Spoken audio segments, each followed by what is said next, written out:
దేవుని నామానికి స్తోత్రాలు. ఈ కార్యక్రమం చూస్తున్న మీ అందరికీ ప్రభువైన యేసుక్రీస్తు నామములో శుభాభివందనాలు. ఈరోజు మరి నెబుకద్నెజరు గురించి మనం కొన్ని విషయాలు ధ్యానం చేసుకుందాము.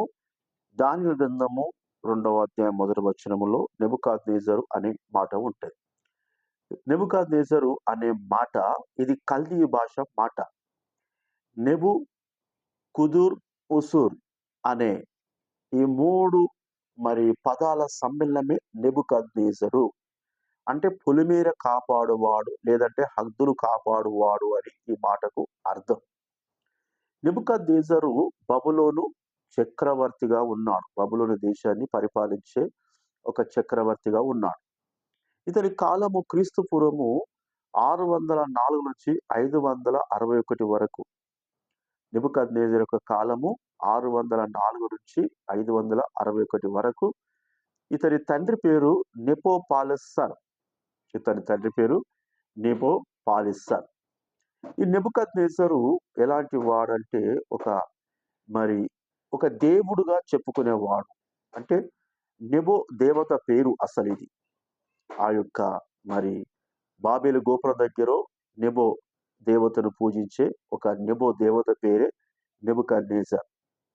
అయితే ఇక్కడ ఈ నెబుకద్నెజర్ ఎలాంటి వాడు అంటే ఒక భయంకరమైన క్రూరుడు, ఒక భయంకరమైన మరి ప్రజలను చెరపట్టుకొని వెళ్ళే వ్యక్తిగా మనము ఇతను చూస్తున్నాం.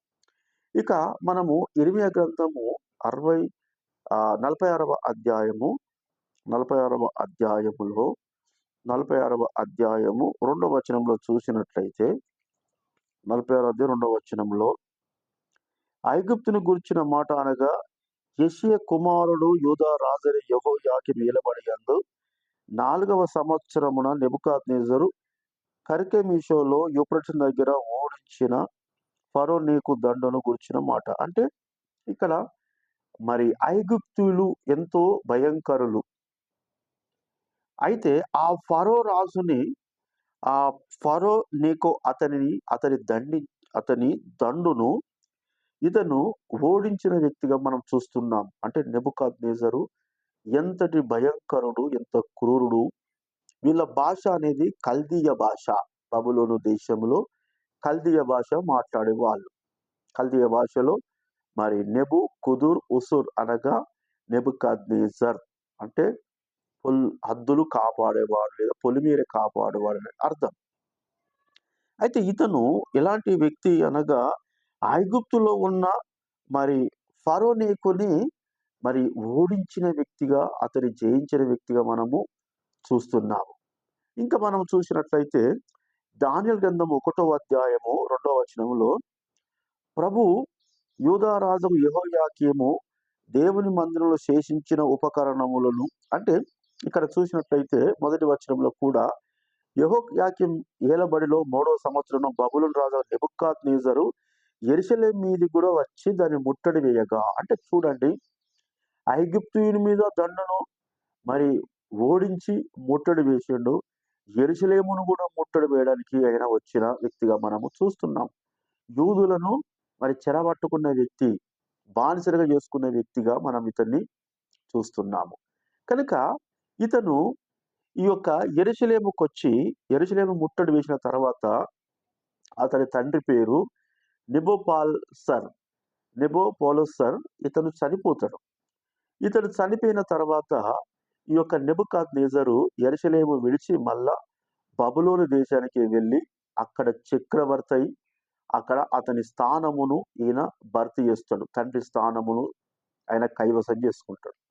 ఇక్కడ మనము 2వ రాజుల గ్రంథము 24వ అధ్యాయము చూసినట్లయితే 2వ రాజుల గ్రంథము 24వ అధ్యాయము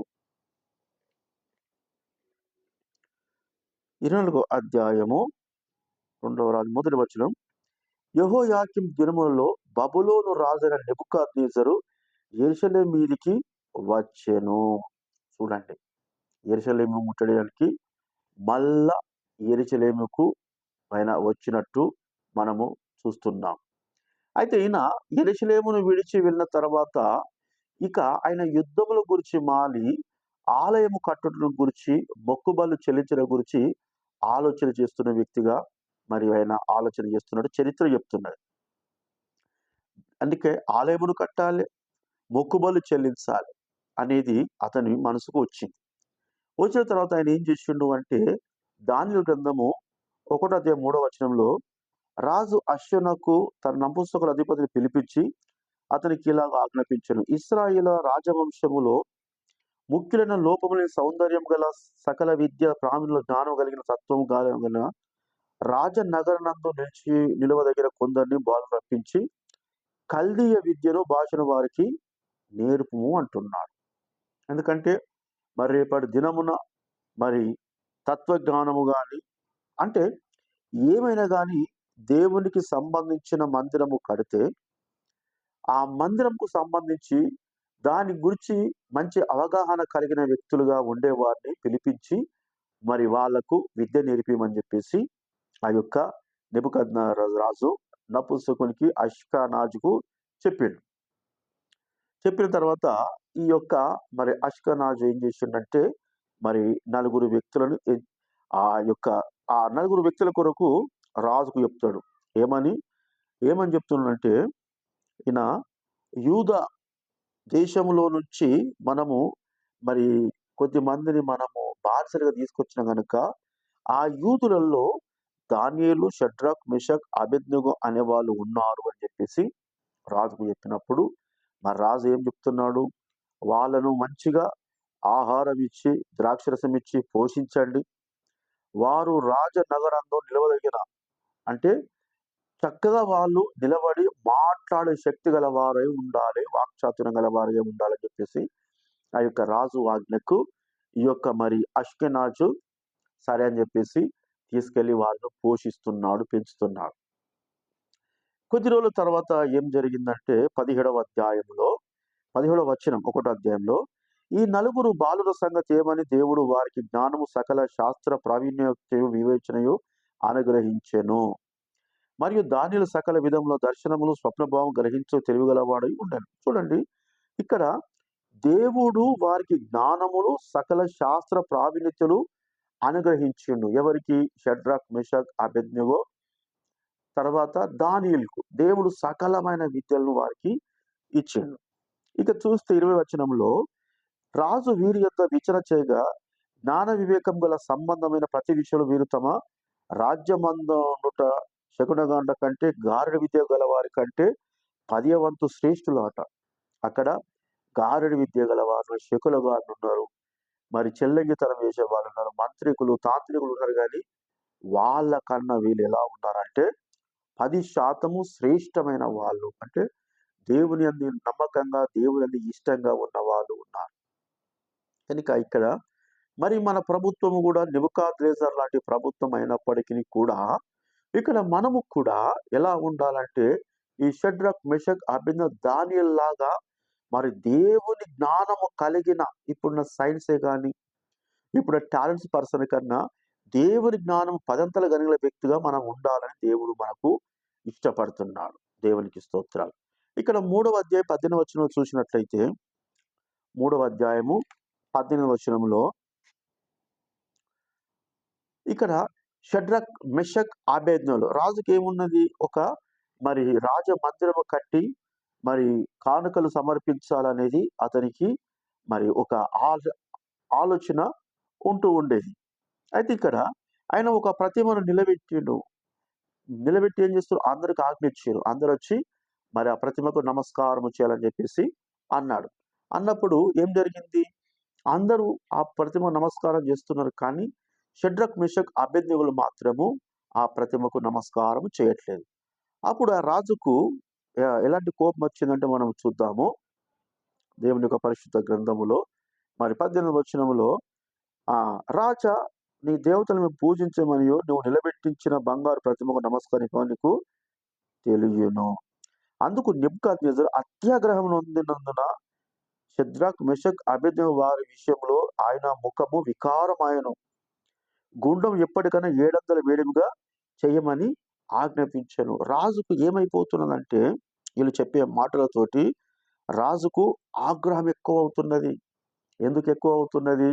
యెరూషలేమును ముట్టడించిన అంత బలము, అంత జ్ఞానము, అంత తెలివి నాకున్నది.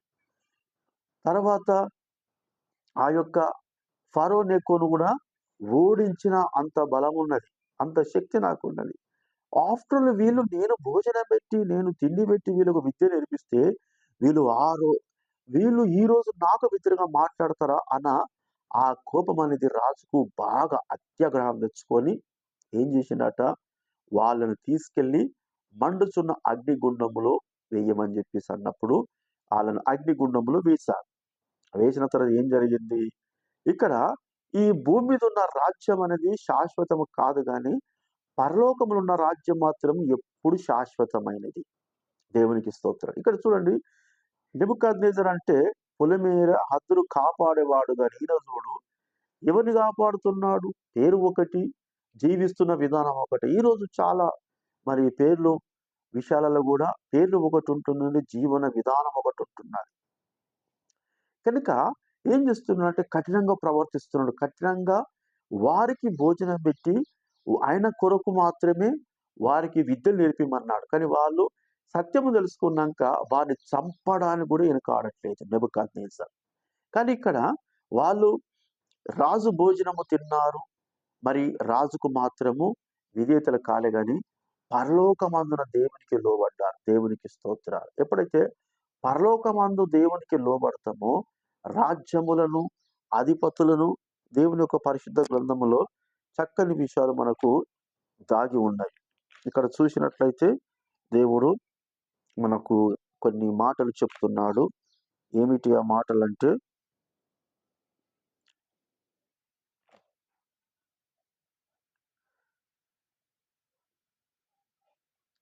దేవుని యొక్క పరిశుద్ధ గ్రంథములో దేవుని యొక్క వాక్యము ఏం చెప్తున్నదని మనము గమనించినట్లయితే, దేవుడే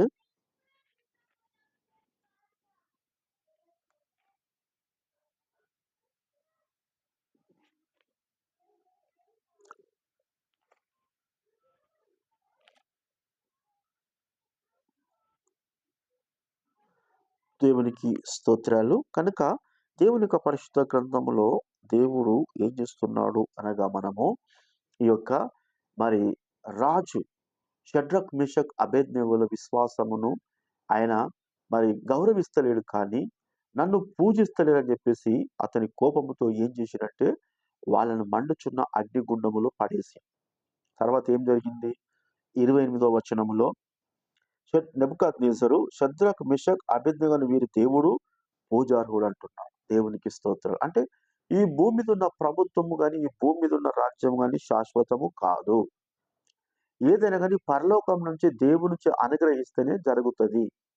దేవుని సెలవు లేనిది ఏది కూడా వాళ్ళ యొక్క మరి వెంట్రుక కమరు వాసన కూడా రాలేదు. వాళ్ళ యొక్క క్లాత్ కూడా కమరు వాసన రాలేదు.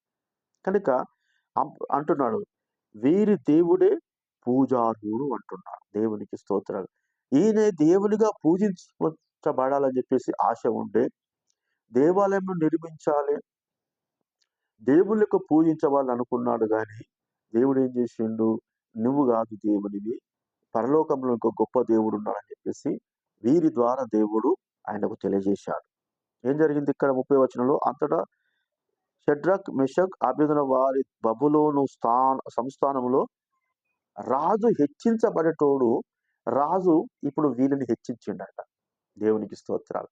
కనుక తనకు తాను తగ్గించుకుంటే హెచ్చించబడతారు, హెచ్చించుకుంటే తగ్గించబడతారనే వాక్యం ఉంది. కనుక నెబుకద్నెజర్ ఎంతైతే హెచ్చించుకున్నాడో నెబుకద్నెజర్ ముంగట్నే దేవుడు ఈ ముగ్గురిని హెచ్చించాడు. దేవునికి స్తోత్రాలు.